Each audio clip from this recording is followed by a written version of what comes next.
Hey everyone, welcome to On Tap. I'm Chris, and I'm not an expert, just a guy who enjoys good beer. So in this episode, we're going to talk about more beer from the Horn of Africa, specifically Eritrea and Ethiopia. We're going to profile two Ethiopian beers, Castel and Meta, and one Eritrean beer, Asmara.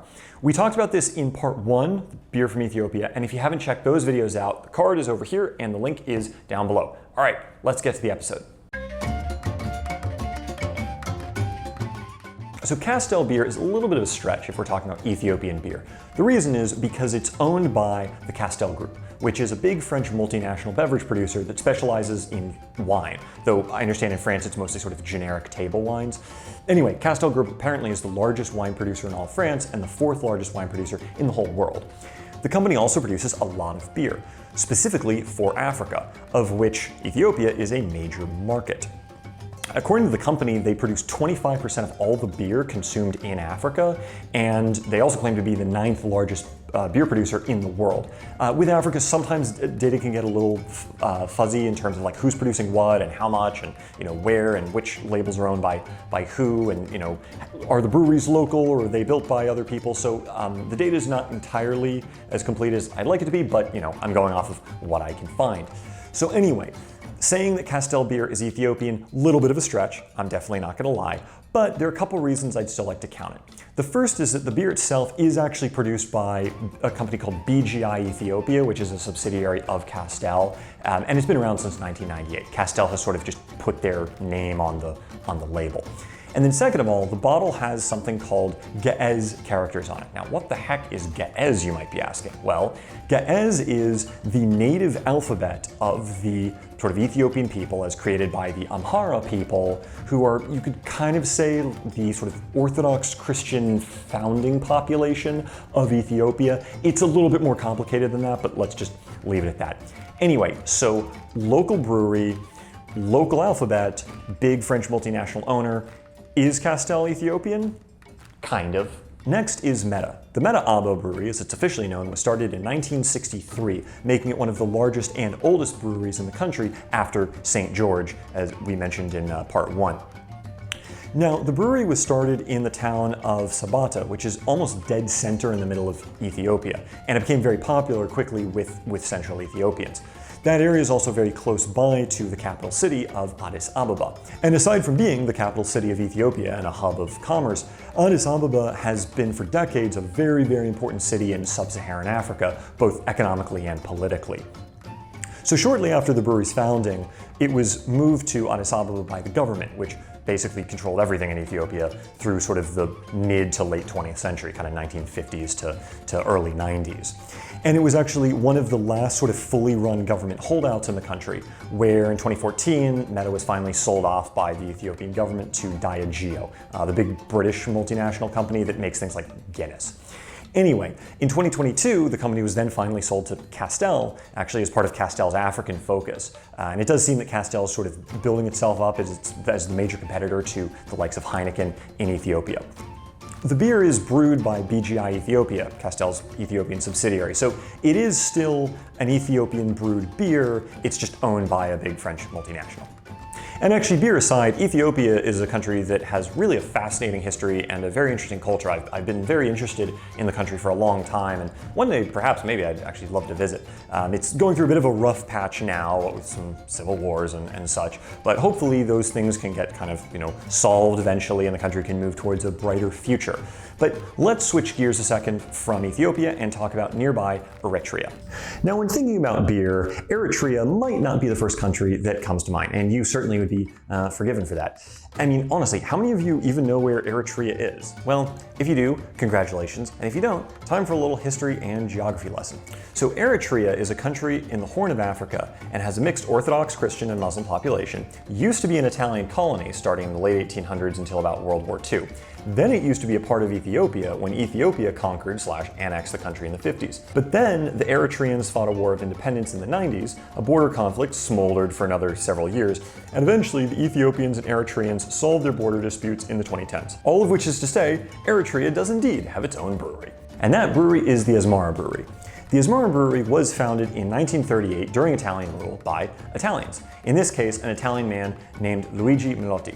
Now, Mr. Morletti's timing was not exactly great, as he founded the brewery exactly 1 year before World War II broke out, and once the war started, British forces promptly invaded Italian East Africa, conquered the whole thing in a very short span of time, and the Italians lost the brewery along with, the rest of their colonial holdings. After independence and after World War II ended, Eritrea was very shortly thereafter invaded and annexed by Ethiopia, and the brewery was then sort of just a small industry within Ethiopia. It was then nationalized, though, by the Ethiopian government, which from the 1970s, early 1970s to the early 90s was known as the Derg. And the Derg was basically, they were pretty hardline communists, and it's very depressing. We should just move on and talk about other things. But I referenced in the last episode too, things did not end well. In Ethiopia is very, very case in point. I mean, look, at the end of the day, this is a beer channel. It's not a history channel, or the history channel, and it's certainly not the modern history channel, as we don't talk about ancient aliens and random manual jobs. There's no guarantees on that ice, other than it's cold and it's dangerous. Oh God, did you get that? Did you get that? Anyway, these days, the Asmara Brewery is sort of co-owned by the government and a collection of private investors. And the brewery produces around 340 to about 430,000 barrels every year, though I understand the brewery often does not run at full capacity. And like Harar last episode, Asmara is also the sponsor and owner of a football team, Eritrean Premier League, in this case, the Asmara Brewery FC. And also interestingly, like some East Asian breweries that I mentioned in the past, especially South Korean breweries, Asmara is based in sort of a single sort of industrial production site alongside a distillery and a glass factory, all of which is also owned by Asmara, which makes it actually one of the largest companies in all of Eritrea, which itself is a very, very impoverished nation. Like with Ethiopia Part 1, all of the beers that we're going to talk about in this episode are lagers. So to quickly profile their flavors, Castel. A light lager that is lightly hopped with a little bit of malt. This beer should have a very sort of smooth and slightly sweet flavor in the form of this Ethiopian sweet corn. Meta. The regular Meta lager is a sort of light yellow gold beer with sort of a light to medium body, and it's got a bit of malt, a little bit of sweetness, and should have almost no hops flavor though. The Meta Premium, by comparison, is sort of a dark gold colored beer that should have a little bit of a creamy aroma. And its flavor profile is a mix of malt, a little bit of sweet honey, and some hops. Asmara. Another almost straw yellow colored lager, this beer should have almost no bitterness to it, and instead a very slightly sort of sweet corn, malty smoothness to it. So first we have Castel beer, and yeah, the Ge'ez characters on the neck are very small. Also, in case you hadn't noticed, right, some of the other Ethiopian beers also have Ge'ez characters on them. Actually, almost all of them do. I just thought it was sort of a point to mention for this particular beer. And actually, it doesn't really have a front. It's just got sort of just like the bottle here. So anyway, let's take a taste of Castel. Slightly darker, actually. Maybe about lager color, but maybe slightly golden. And yeah, I'm actually getting some sweetness in the aroma there. Definitely some notable sweetness. It's interesting that I'm trying to remember what beer it is, but this reminds me of another beer that I've had where it's a lager, but it has sort of this kind of sweet malty corn flavor to it. Even from part 1, talking about how a couple Ethiopian beers have this very characteristic sweet note to them that you don't often see with a lot of other beers. It's perfectly fine. It's reasonably well balanced. There is almost, I would say, very little in the way of hops. I mean, almost none. Really, it's this kind of sweet grain flavor that's most notable. Body is perfectly acceptable as well. Let me take a second taste. A honey-like sweet grain flavor is really the primary note on this beer. It's very notable. I'd say even more so than the sweetness in the St. George beer that I talked about in the first episode. So anyway, starting things off fine. If you like sweet lagers, this might not be a bad choice. Let's move on. So after Castel, let's get to Meta. Also a very, very slightly sweet smell on this. Yeah, similar to this, not quite as strong, but similar. So that's interesting. That has more, not that this was sort of cloyingly sweet or like too much, but this feels more balanced. It's got a nicer balance between Still very forward sweet notes on this in a sort of a similar way, kind of a sweet grain kind of sense of the word. It's, I think, balanced with a bit better of a body. The body here it's a little bit on better footing, I think, where just there's a sense of kind of a good foundation to this beer. This one's perfectly fine, but I just like the mouthfeel of this beer more than this one. And I think the sweetness it's toned down a little bit better. It's worked in a little bit better. It's not quite so one note where that's kind of all I'm getting. It's overall, I think, a slightly more pleasant drinking experience. Yeah, sweetness that's just kind of on the top. Below that, it's almost a little creamy in a way, it's quite honestly that's fine. That's quite enjoyable to drink. I like the balance there. A little bit of sweetness, a little creamy, reasonably decent body. Little crisp, kind of cold, refreshing. Good beverage overall. The second Meta beer, Meta Premium, also with the Ge'ez characters. And I also like the fact that the other thing I sort of hadn't mentioned about Ethiopia is lions also show up in the iconography quite a bit. So let's check this one out. Ah, yes. Okay, so this one is definitely a little bit more of a deep golden hue. So the color difference is quite notable here, and it's got a similar aroma to this. It's sort of a sweet grain flavor. This seems to be a really popular flavor actually with Ethiopian beers, very interestingly, and it's something I don't tend to find in a lot of other beers. And we're 7 out of 8 in.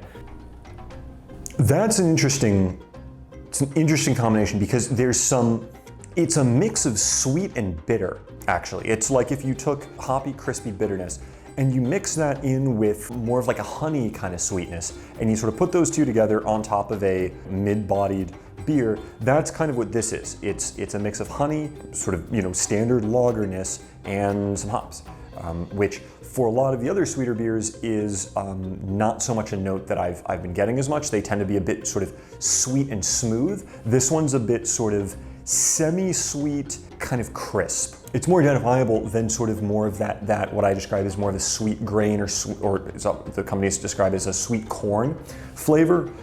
Sweet honey, it's a little bit more heavier kind of in your palate where it kind of coats everything. Like if you've ever had like a spoonful of honey, right? The honey just it kind of coats your palate and sort of everything has got that kind of flavor to it. That's very much, I would say, what's going on here with the honey sweetness rather than kind of the sweet corn. Last, but hopefully not least, we have Asmara. I'm gonna guess, again, we can't really tell, but sort of, maybe not antelope, gazelle, maybe not an ibex. I don't know, I sort of haven't sort of read up too much on the different varieties of, kind of wild animals in the, broadly speaking, goat, antelope, deer family. Nice frothy head, very pale, yes, straw yellow indeed. Again, sort of sweet malt. Let's take a taste. It's perfectly fine. The company describing it as having almost no bitterness and more sort of sweetness to it is interesting because I was going to say this definitely tastes very crisp. I would say of the 4, and you watch the other episode, of the 8 beers that I've had, this is probably the most crisp out of all of them. There is a very rather mild hint of sweetness to this. A little bit more, I think, now that I'm drinking it, but it's very much an aftertaste. With all of these beers, actually, the sweetness is very forward, right? It's a very sort of the first note that you get when you drink it. Here, it's really the last note that you get. The first note you get here is a sort of light, cool, crisp, refreshing beer. In some ways, more what we think of when we think of a typical kind of table lager. But after you finish taking a sip and you wait, kind of 10, 15 seconds, then there's just this very, very slight hint of sweetness that kind of, creeps in a little bit, which is sort of very nice. Light, crisp, refreshing with a sweet aftertaste, a semi-sweet aftertaste. And again, same with that sweet corn. All right, so I finished my assessment and this is my ranking. In last place is Castel.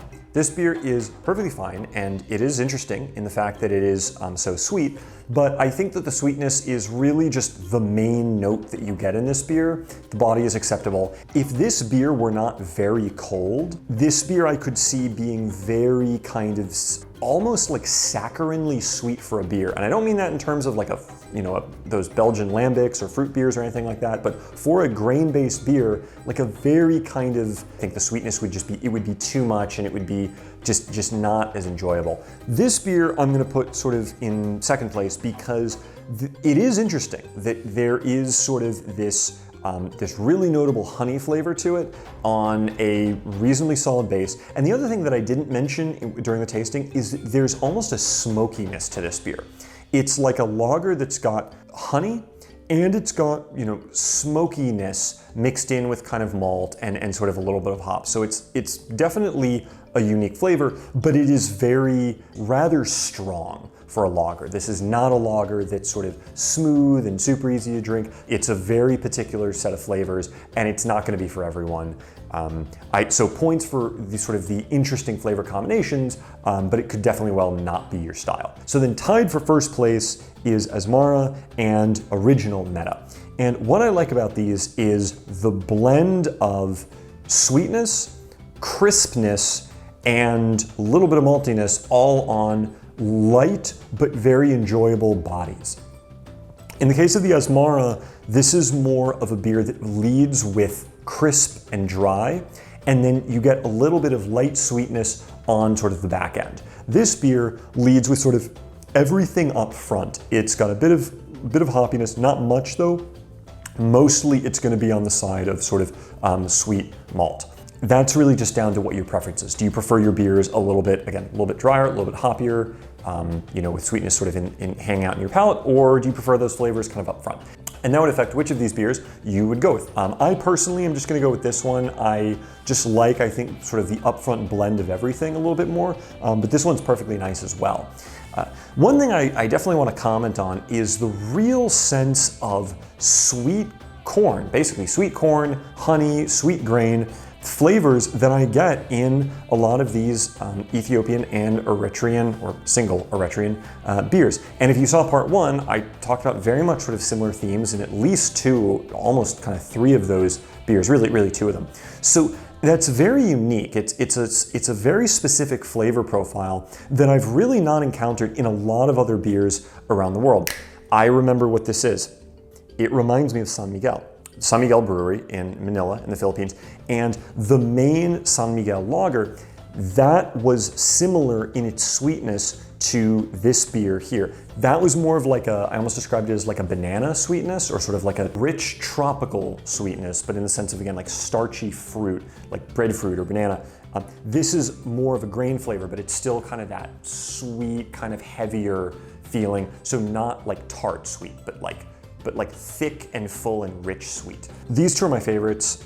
This one is interesting. This one is fine, but a lot of contexts I think it could be a little one note.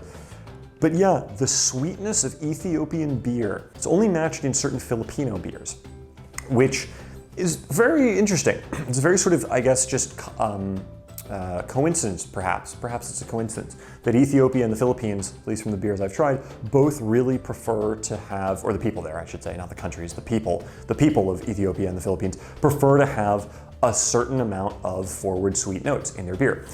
So yeah, just even for that kind of novelty factor alone, if you can find some beer from Ethiopia, give it a try. It definitely has something that stands out aside from just your kind of garden variety table lagers. Even if the notes aren't incredibly maybe specific to something else that you've tried, it definitely is, I'd say, more interesting than a Stella or a Heineken or a Beck's or a Harp or any of these more standard, kind of mass-produced table lagers.